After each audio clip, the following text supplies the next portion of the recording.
Ito na, papunta na ako sa aking sasakyan. Oh my God! Kalipat lang natin, ha? Kalipat lang natin. So, ayan na. Ito na yung aking sasakyan. So, ayan. Ito na yung moment of truth. Ayan na. Grabe. Sobrang ganda. Ayan.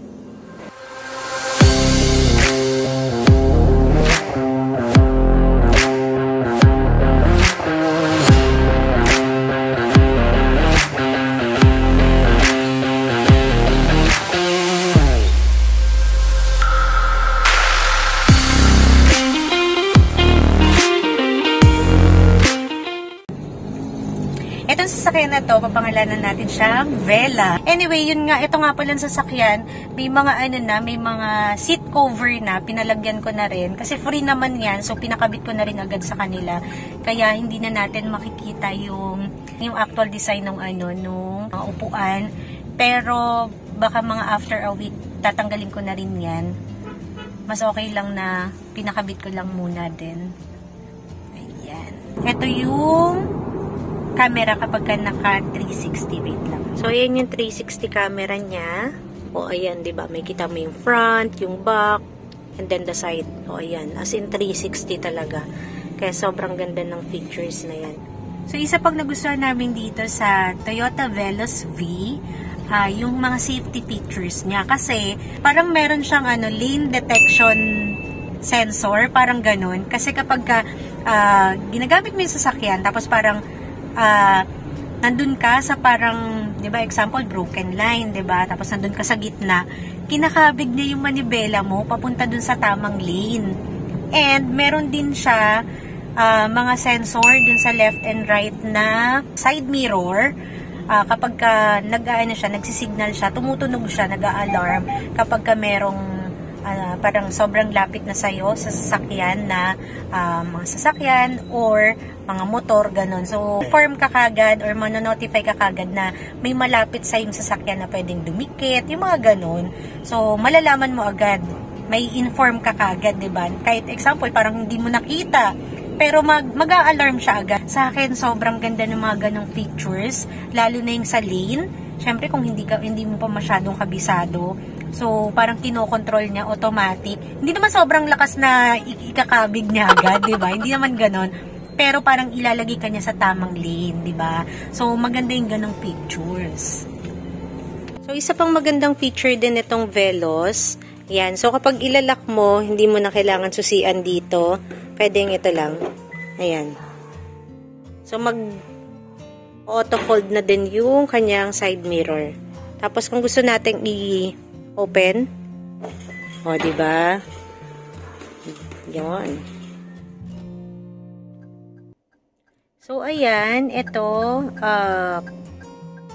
push button start na rin siya. Ayan. Ito na yung susi niya. Hindi na siya yung merong, alam mo yan, the usual na susi. Ayan.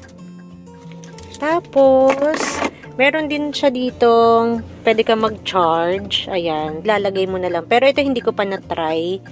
Tapos, ayan. Ang ganda na rin ng display niya. Si Toyota Veloz, equipped na rin siya ng 7 inches na multi-information display. So, pwede natin siya i-control sa audio switch, yung brightness, time and date, and yung design. You can choose from display 1, 2, 3, and 4. Depende kung ano yung gusto mong design. Like example, I want display 2, so click ko lang, then mag-change na yung display setting design niya.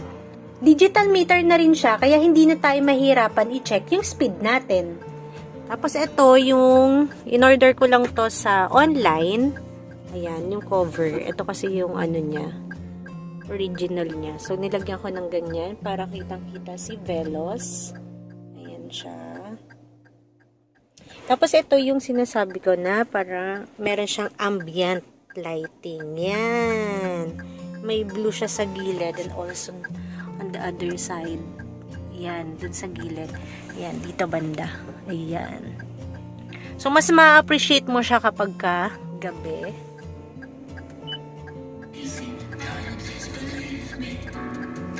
Ayan, meron na rin siyang 8 inches na display audio. So, ayan. Tignan nyo, diba? Ang ganda. Ayan. So, ayan. May kita nyo yung 360 camera. So, kapag pinindot ko to, ayan. So, magbabago siya. Pindutin ko ulit. Ayan. Ayan yung front. So, nagbabago siya once pinindot ko to. So, ayan. Tignan nyo naman yung kanyang 360 camera, diba? Sobrang ganda. Tapos, ito naman yung sa likod niya. So, free na din yan, yung matting.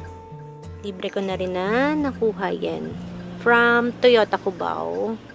Ayan yung sa aircon niya.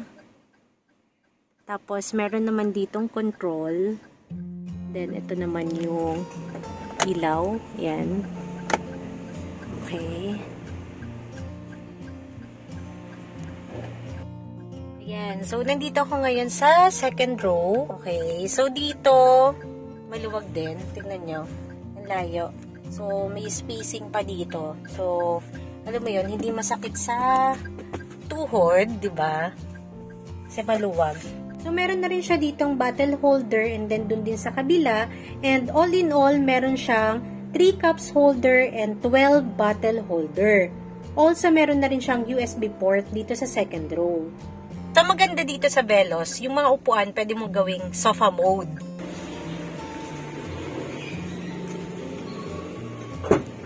So, pag nag-open ka, parang may sensor lang siya sa ilalim. So, ayan, ang kanyang likod. Diba? So, meron pa ditong lagayan ng mga gamit. Ayan. Tapos, dito sa ilalim, ayan, nandyan yung mga tools. Ayan. Tapos, ito naman is para sa spare tire. This one. Ayan.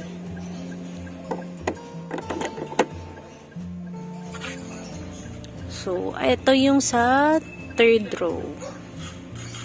Tapos, ang maganda din sa kanya, parehas may mga seat belt for safety. Kabilaan niya. The other side, meron ding seat belt. Ganon din sa second row. May mga seat belt sa gilid.